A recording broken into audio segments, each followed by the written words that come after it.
Hello students, कैसे हैं आप सब। उम्मीद है आप सब अच्छे होंगे। आईसीटी वर्चुअल क्लासरूम में आप सबका स्वागत है। मैं विकास। आज हम क्लास 10th का मैथ्स करने जा रहे हैं स्टूडेंट्स। चैप्टर जो हम कर रहे हैं सांख्यिकी, तो उसी चैप्टर को हम आगे कंटिन्यू करेंगे। बच्चों, हम निकालना सीख रहे थे बहुलक यानी मोड। तो मोड निकालना बहुत ही इजी है। क्वेश्चंस में आपको अब क्या दिया हुआ है, वर्ग अंतराल दिए हुए हैं और बारंबारता दी हुई है।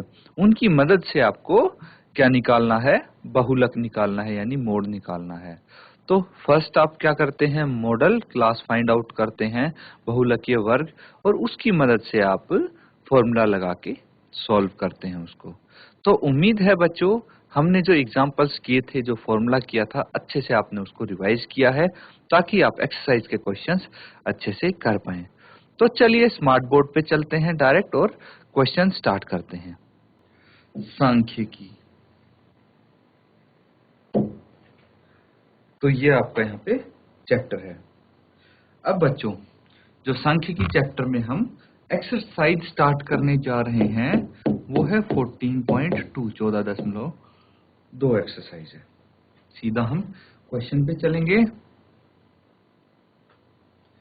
यहाँ पे देखिए, अभी तक आप क्या निकाल रहे थे, माध्य निकाल रहे थे, है ना। तो उम्मीद है माध्य तो आपको अच्छे से निकालना आता होगा। अब आपको यहाँ पे जो ये फर्स्ट क्वेश्चन है, इसमें आपको क्या निकालना है, बहुलक और माध्य दोनों निकालने हैं।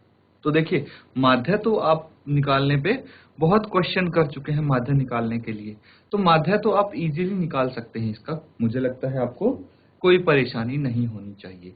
हम यहाँ पे इसका सिर्फ मोड निकालने की कोशिश करते हैं। तो मोड कैसे निकालेंगे ये देखिए, ये टॉपिक आपके लिए अभी नया है। तो उसके लिए हमें पता है यहाँ पे क्या दिया हुआ, क्वेश्चन को पहले ध्यान से पढ़ेंगे। निम्नलिखित सारणी में किसी अस्पताल में एक विशेष वर्ष में भर्ती हुए रोगियों की आयु को दर्शाती है। ठीक है, जो सारणी है ये किसी एक विशेष वर्ष में भर्ती हुए रोगियों की आयु को दर्शाती है। तो उपरोक्त आंकड़ों को बहुलक और माध्य ज्ञात कीजिए। तो ये जो आंकड़े आपने यहाँ पे देख रहे हैं सारणी में, इनका बहुलक और माध्य ज्ञात करना है। दोनों केंद्रीय प्रवृत्ति की मापों की तुलना कीजिए और उनकी व्याख्या कीजिए। तो यहाँ पे बेसिकली आपको क्या करना है, आपको बहुलक और माध्य निकालना है ना। तो कैसे निकाल सकते हैं बहुलक और माध्य, ध्यान से देखिए। तो सबसे पहले आपको यहाँ पे क्या दिया हुआ है, वर्ग अंतराल दिया है ना। वर्ग अंतराल दिया है, कितना दिया है, 5 से 15, 15 to 25, 25 to 35, 35 to 45, 45 to 55 और 55 से 65 है।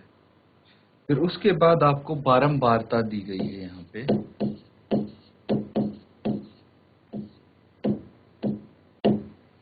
ये कितनी दी गई है, 6, 11, 21, 23, 14 और 5। बारंबारता यानी FI, इसको हम बोल सकते हैं फ्रीक्वेंसी। तो देखिए, जैसे क्वेश्चन में आपको दी गई है भी, आयु 15 से 10, 5 से 15, 15 से 25, 25 से 35, और रोगियों की संख्या कितनी है, 6, 11, 21, 23, ऐसे करके आगे तक टेबल में जाती है ये। तो इसका मतलब क्या हुआ कि भाई 6 रोगी ऐसे हैं जिनकी आयु 5 से 15 वर्ष के बीच में है। इसी तरह 11 रोगी ऐसे हैं जिनकी आयु 15 से 25 के बीच में है। ये चीज आप ध्यान रखना। ये तो आपको पता ही होगा कि भाई इसमें 5 इंक्लूड करेंगे तो 15 नहीं करेंगे, क्योंकि 15 तो यहाँ आ गया और यहाँ पे हम 15 को इंक्लूड करेंगे। ये चीज भी क्लियर है। जब हम मीन निकाल रहे थे ये चीज हमने सीखी थी। अब यहाँ पे सबसे पहला काम हमें क्या करना है, मॉडल क्लास निकालना है। मॉडल क्लास कैसे निकालेंगे, मॉडल क्लास यानी बहुलक वर्ग आप निकालेंगे। कैसे निकालेंगे, हमें देखना है बारंबारता सबसे ज्यादा किसकी है, कौन से वर्ग की है। तो 23 जो आपको दिख रहा है सबसे ज्यादा बारंबारता तो इसी की है ना। तो ये हो गई मॉडल क्लास। क्या होगी, मॉडल क्लास। मॉडल क्लास, तो जो मॉडल क्लास वाली फ्रीक्वेंसी होती है उसको हम बोलते हैं F1, उससे एक पहली फ्रीक्वेंसी को बोलते हैं F0 और एक बाद वाली फ्रीक्वेंसी को F2 बोलते हैं। और इसकी जो लोअर लिमिट है उसको हम L से डिनोट करते हैं, ठीक है। जो वर्ग अंतराल की लोअर लिमिट है उसको L से डिनोट करते हैं। और यहाँ पे H क्या हो जाता है, H हो जाएगा स्टूडेंट्स 45 माइनस 35 और ये है 10, upper limit minus lower limit, ये हो जाता है। अब देखिए आपको फॉर्मूला तो याद ही होगा बहुलक का।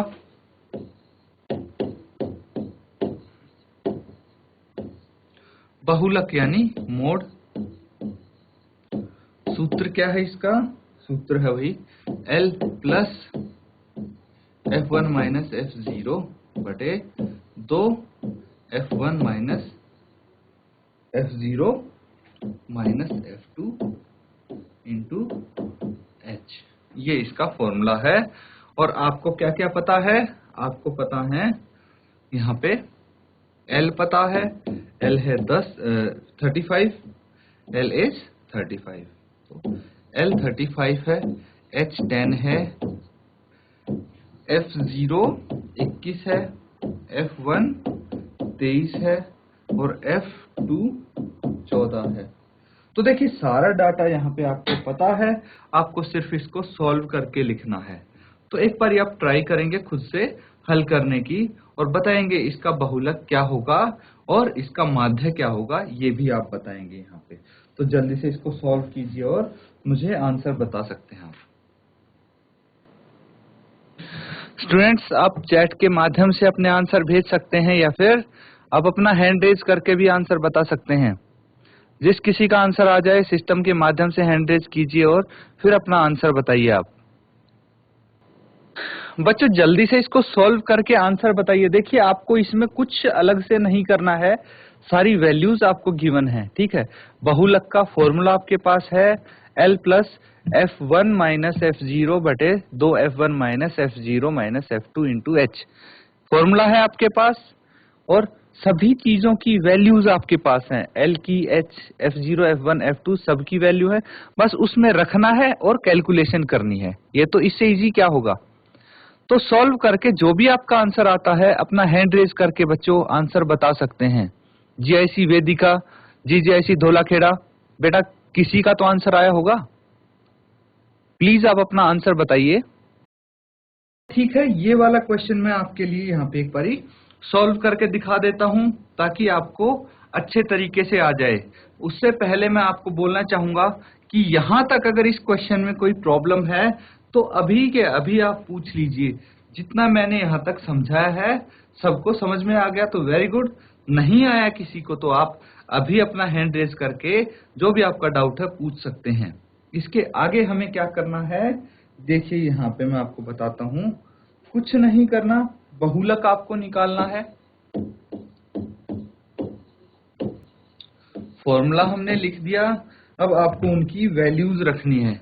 L कितना था 35, L 35 था तो मैंने L की जगह 35 लिख दिया, 35 लिख दिया। उसके बाद F1 कितना है 23 है, F0 है 21, बस मैं वैल्यूज रखता जाऊंगा और कुछ नहीं करना मुझे। अब 2 इंटू F1 कितना है, F1 है 23 तो 23 मैं यहाँ पे लिख दूंगा, माइनस F0 है 21 माइनस F2 है 14, तो ये यहाँ पे लिख दिया इंटू H है 10। देख सकते हैं आप मैंने यही वैल्यूज लिखी हैं, F2 14 लिखा, F1 23, F0 21, H 10 और L 35, यही वैल्यूज रखी हैं। इसको अब सॉल्व करना है आपको, कोई बड़ा काम नहीं है, ये कैलकुलेशन ही तो है। 23 में से 21 अगर माइनस हो जाएगा तो 2 बचेंगे। 23 गुना 2 46, तो ये 46 आ जाएगा माइनस। अब इन दोनों को आप ऐड कर सकते हैं, -21 और -14 कितना आ जाएगा? ये आ जाएगा -35, -35 यहाँ पे आप लिख सकते हैं, इंटू 10। आगे इसको सॉल्व करेंगे तो 35 प्लस 2 को 10 से मल्टीप्लाई करेंगे तो 20 आ जाएगा। अब 46 माइनस 35 कितना हो जाएगा? 11 आ जाएगा। ये 11 आ गया। अब क्या करना है? अब आपको डिवाइड कर देना है। देखिए, अगर एलसीएम लेके आप ऐड करेंगे फिर डिवाइड करेंगे, ऐसे भी कर सकते हैं, उसमें थोड़ा डिवीजन आपका बड़ा हो सकता है क्वेश्चन, इसीलिए आप यहाँ पे डायरेक्टली इसको डिवाइड कर देंगे 20 को किससे? 11 से। कितना आ जाएगा? 11 एकम 11, 9 बच गए और दशमलव लगा के 0 यहाँ पे उतार लिया। 11 8 88, 88, 2 बच गया, फिर से हमने 0 यहाँ पे उतार लिया, फिर से 11 एकम 11, फिर 9 बच गया, और इसी तरह ये चलता रहेगा। फिर 90, फिर 11 8 88, फिर 2 बच गया, है ना? ये ऐसे ही चलता रहेगा। लेकिन आपको पता है कि 35 प्लस 22/11 कितना होगा? 1.818, है ना? 1.818। तो इसको अगर आप राउंड फिगर में करते हैं तो पहले ऐड कर लीजिए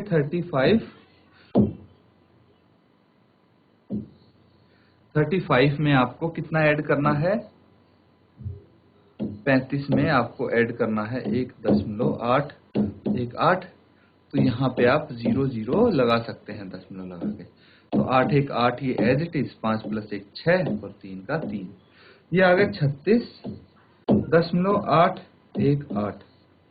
यानी अगर इसको राउंड फिगर में लिखें तो 36.82 आप लिख सकते हैं, है ना? 36.82। तो स्टूडेंट्स, ये हो जाएगा इसका बहुलक यानी मोड। इसको आप नोट डाउन कर लें। और आपको क्या निकालना है? इसका मीन निकालना है, माध्य निकालना है, जो कि आप बहुत बारी निकालना सीख चुके हैं। माध्य भी निकालिए और बताइए मुझे क्या आंसर आता है। माध्य इसका क्या आएगा? मोड तो आपने निकाल लिया, अब मीन का क्या आएगा ये बताइए आप मुझे। जल्दी से इसको सॉल्व कीजिए और इसका मीन निकालेंगे आप। तो स्टूडेंट्स, क्या आया है आपका मीन? माध्य इसका क्या आया है? क्या किसी ने माध्य निकाला अभी तक? देखिए, जो इसका माध्य है वो आप खुद निकालेंगे, क्योंकि माध्य की पूरी एक्सरसाइज हम कर चुके हैं और उसमें कोई टफ चीज भी नहीं है। इसलिए मैं ये अज्यूम करके चल रहा हूं कि आपको माध्य निकालना आता है। अगर किसी को जानना है, कोई चाहता है कि यहाँ पे हम माध्य भी निकालें, तो बच्चों आप अपना हैंड रेज करके अपना क्वेश्चन पुट कर सकते हैं यहाँ पे। फिर अगर बोलेंगे आप तो मैं निकाल के दिखा दूंगा यहाँ पे, लेकिन अभी के लिए मैं कंसीडर कर रहा हूँ कि आपको आता है और आप खुद से निकाल पाएंगे। तो देखिए, इसका माध्य कितना होने वाला है? बहुलक तो आपने निकाल लिया,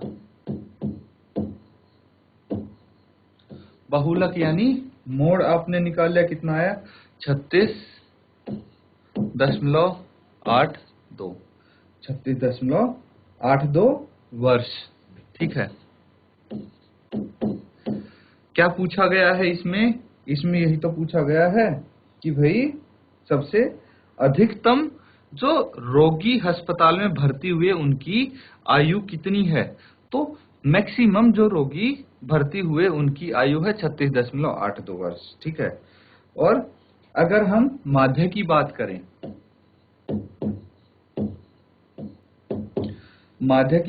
तो माध्य हमारा आएगा 35.37 वर्ष। तो ये माध्य आ जाएगा। अब अगर हम बोलें कि भाई इसकी जो बहुलक और माध्य आए हैं इनकी व्याख्या कीजिए, तो मतलब क्या है, इनको अच्छे से एक्सप्लेन करके लिखिए आप कि क्या मतलब हुआ बहुलक और जो माध्य आया है उसका। तो मैं यहाँ पे देखिए लिखता हूं आपके सामने।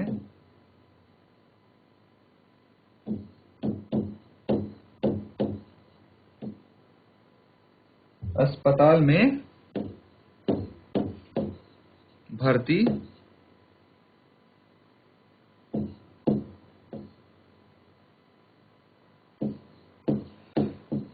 अधिकतम रोगी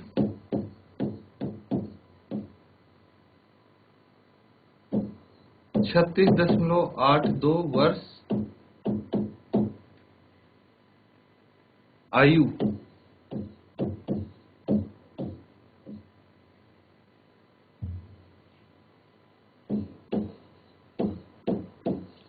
लगभग या फिर अप्रोक्स आप लिख सकते हैं लगभग के हैं। ठीक है, ये आंसर हमारा अप्रोक्स ही तो आया है। ये जो बहुलक आया था उसकी व्याख्या है। अब जो माध्य आया होगा आपका, उसके लिए आप बोल सकते हैं कि भाई जबकि, क्योंकि बहुलक माध्य अलग अलग आया है, तो आप यहां पे बोल सकते हैं कि भाई जबकि औसतन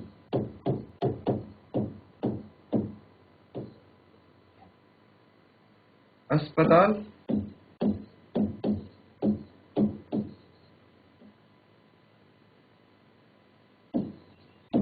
में भर्ती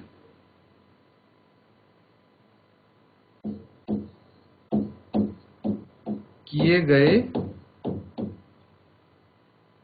रोगियों की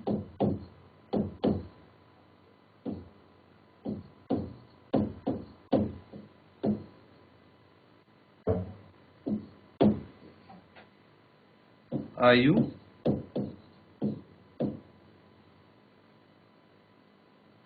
35.57 वर्ष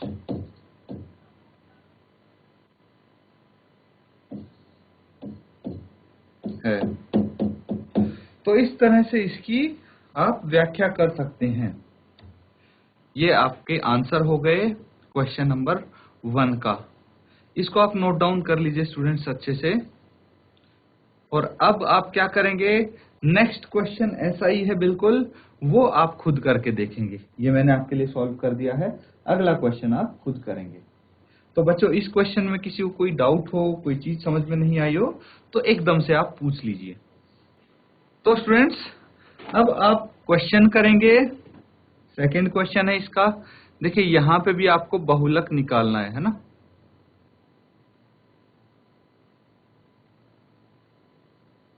तो इसको आप सॉल्व करेंगे। यहां पे आपको निम्नलिखित आंकड़े 225 बिजली उपकरणों के प्रेक्षित जीवन काल घंटों में की सूचना देते हैं। ठीक है, तो जीवन काल है ये घंटों में है, और इनकी फ्रीक्वेंसी है, मतलब नंबर ऑफ इलेक्ट्रिक अप्लायंसेस है। तो बिजली उपकरणों की संख्या आपको बारंबारता के रूप में दी हुई है, और कितने घंटे वो चलते हैं वो दिया हुआ है ऊपर घंटों में। 0 से 20 घंटे जो चलते हैं वो 10 उपकरण हैं। इसी तरह 20 से 40 घंटे 35 उपकरण चलते हैं। 100 से 120 29 उपकरण चलते हैं। आपको उपकरणों का बहुलक जीवन काल ज्ञात करना है। मतलब क्या है कि भाई सबसे ज्यादा उपकरण कितने घंटे चलते हैं ये आपको बताना है ना। तो इसको आप क्वेश्चन को ध्यान से देखें, नोट डाउन करें, और आंसर आप बताएं चैट के माध्यम से, या फिर हैंड रेज करके अपना आंसर भेज सकते हैं। तो स्टूडेंट्स, यहाँ पे आपको क्या करना है, देखिए स्टेप्स मैं बता रहा हूं। सबसे पहले आपको मॉडल क्लास निकालनी है ना। मॉडल क्लास फाइंड आउट करनी है, यानी बहुलक वर्ग।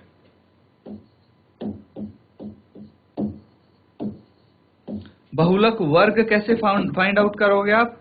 भाई जिसकी फ्रीक्वेंसी, जिसकी बारंबारता ज्यादा होगी जिस वर्ग की, वही हो जाएगा आपका बहुलक वर्ग यानी मॉडल क्लास। तो इसमें क्या आप बता सकते हैं कि मॉडल क्लास आपकी कौन सी होनी चाहिए? देखिए, सबसे ज्यादा फ्रीक्वेंसी मुझे इसकी दिख रही है, 61 है, तो ये मॉडल क्लास हो जाएगी। उसके बाद आपको क्या फाइंड आउट करना है भाई, F0, F1, F2, फिर H और L, ये सब फाइंड आउट करना है। और फिर आप इसका फॉर्मूला लगा देंगे, फॉर्मुलेशन कर देंगे, दैट्स इट। कितना इजी है बच्चों। तो यहां पे मैं आपके लिए डाटा भी लिख देता हूं। देखिए सबसे पहले क्या लिखेंगे आप, वर्ग अंतराल। वर्ग अंतराल जो जीवन काल घंटों में दिया है वही है आपका वर्ग अंतराल। तो कितना है, 0 से 20 घंटे है स्टार्टिंग में, 0 से 20 घंटे, फिर 20 से 40, 40 से 60, 60 से 80, 80 से 100 और 100 से 120। इसी तरह आपको बारंबारता यहाँ पे दी हुई है।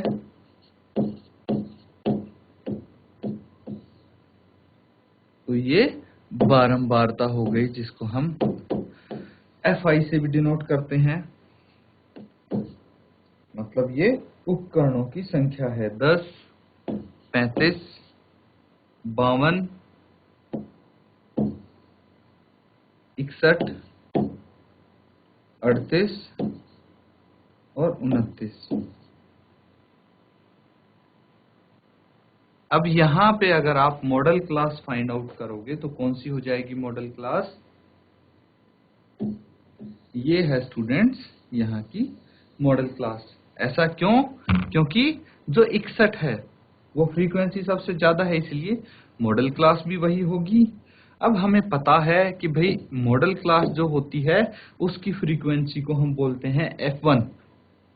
उससे एक फ्रीक्वेंसी जो पहले है उसको F0 और एक फ्रीक्वेंसी बाद में है उसको F2, और इसको हम L बोलते हैं, है ना।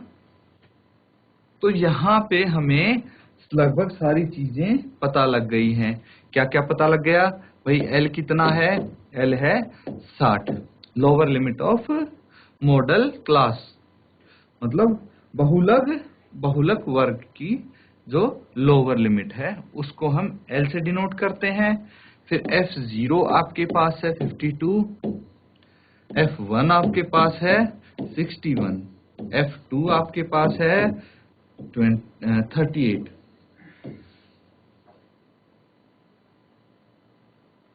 F2 आपके पास 38 है, और H हमें निकालना है। तो हम क्या करेंगे भाई, अपर लिमिट को लोअर लिमिट में से माइनस कर देंगे, कंसीडरिंग दैट सबके बीच का जितने भी वर्ग अंतराल हैं सबका डिफरेंस सेम है, सबकी लोअर लिमिट और अपर लिमिट का डिफरेंस सेम है। तो देखिए 20 माइनस 0 20 होगा, 40 माइनस 20 20 होगा, है ना। तो H कितना आ गया, 20 आ गया। ये चीज आप समझ पा रहे हैं। अब बच्चों आपको फॉर्मूला लिखना है, और जो ये वैल्यूज हमने निकाली हैं इनको फॉर्मूले में पुट कर देंगे, आपका आंसर इजीली आ जाएगा, है ना। तो आपको क्या करना है, ये होमवर्क में करना है बच्चों। देखिए मैंने काफी हद तक इस क्वेश्चन का पार्ट सॉल्व कर दिया है। अब आपका काम है आप इसको घर पे करके लाएंगे और अगली क्लास में मुझे इसका आंसर बताएंगे। इसको नोट डाउन कर लीजिए पहले। तो स्टूडेंट्स अभी जो हमने क्वेश्चंस किए हैं वो आपने अच्छे से आपको नोट डाउन करने थे, उम्मीद है आपने ऐसा किया होगा। और बच्चों आप देख पाएंगे कि भाई जैसे आगे आगे हम क्वेश्चन करेंगे सारे क्वेश्चन एक ही तरीके से होने हैं। अब मुझे लगता है कि अगर आप खुद से सॉल्व करने बैठे तो पूरी एक्सरसाइज आप खुद से सॉल्व कर पाएंगे। तो कोशिश कीजिए जितने ज्यादा से ज्यादा क्वेश्चन आप कर पाएं अपने होमवर्क में। इसी के साथ आज का सेशन खत्म करते हैं। Thank you and have a nice day.